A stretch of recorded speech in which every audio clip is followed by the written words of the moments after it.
Yo guys, what's up? How's it going? So early in the week, did a technical indicator video saying I want to sell covered calls on my haliburton.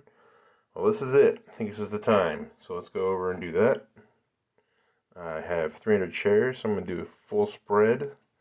Do a 20, 20 and a half, and 21.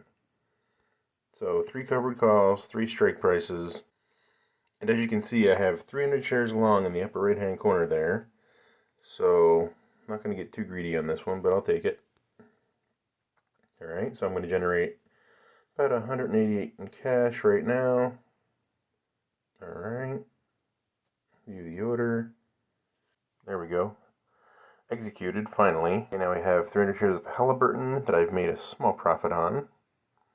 And we have 3 covered calls that I've sold at various strike prices. 20, 20 and a half, and 21. And we'll see how this goes. See if my technical indicators are right over this next week or two. And see if we can make some money on this. Alright guys, if you want to understand options, subscribe to my channel, and I also do wealth building techniques to build wealth for the long term. Thanks for watching.